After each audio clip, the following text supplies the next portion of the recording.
Bien, nous continuons avec la suite de la correction de la fiche de TD HTTP des ordinateurs, plus précisément le second exercice qui parle essentiellement du code DCB, plus précisément du compteur DCB, voilà, ou des compteurs DCB.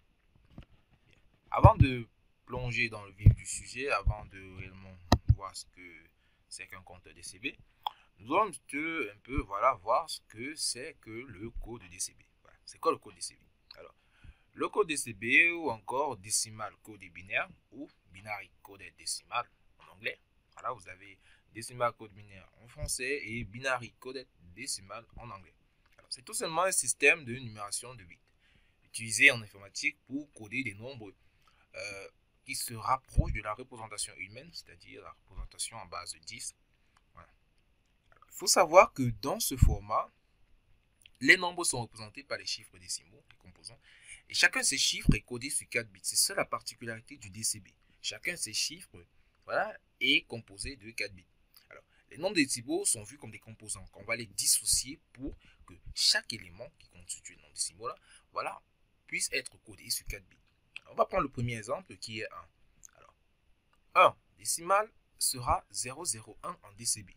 Ça veut dire quoi?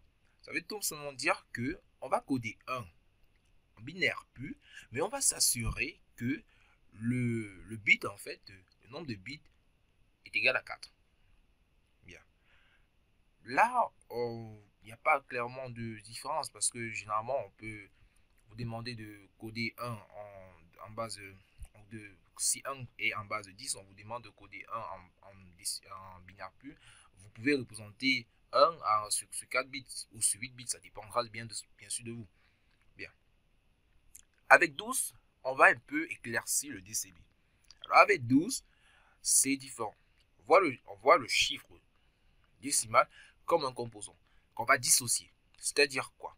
Ça veut dire qu'on va partir du bit du composant, en fait, du chiffre décimal le plus à gauche, c'est-à-dire 2, et on va le dissocier en DCB. C'est-à-dire que la représentation de 2 en DCB, c'est la représentation de 2 en binaire pur qu'on va tenir sur 4 bits. Donc, il faut bien comprendre.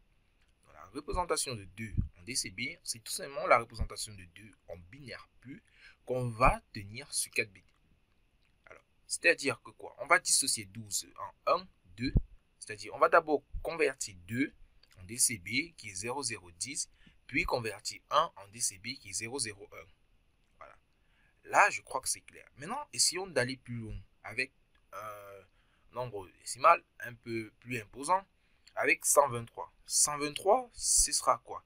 123, on va coder 3 en DCB, c'est-à-dire la représentation de 3 en binaire pur sur 4 bits. C'est-à-dire 3, ce sera 0011. 2, on a vu qu'il y a comment voilà, calculer 2 en DCB. 2, ce sera 0010. Et 1, ce sera 0001.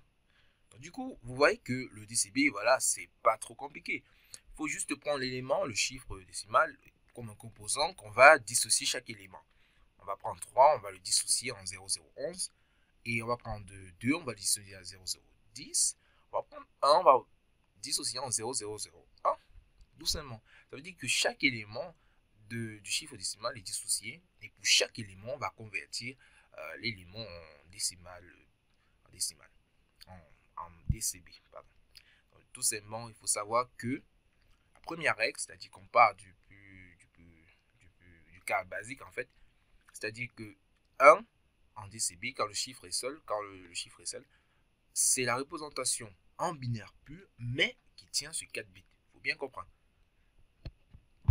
Bien. Maintenant, intéressons-nous à l'exercice proprement dit, le compteur DCB.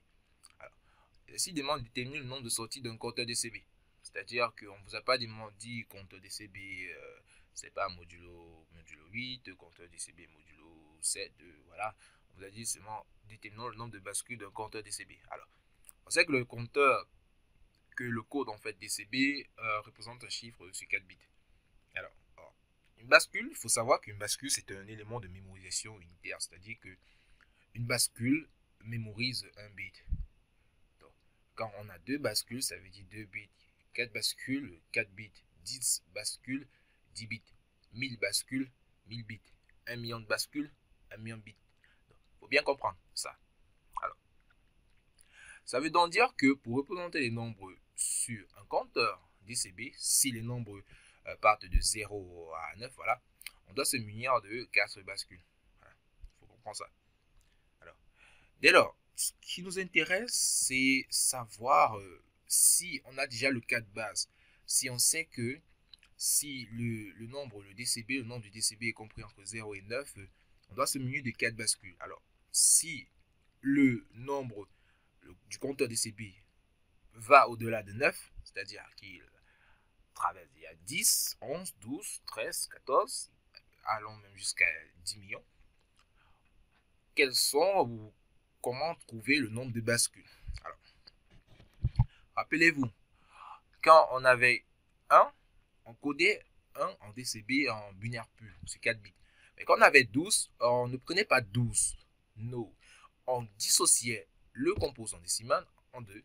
C'est-à-dire qu'on prenait 2, on convertissait en DCB. Et juste à côté, on prenait 1, on convertissait en DCB.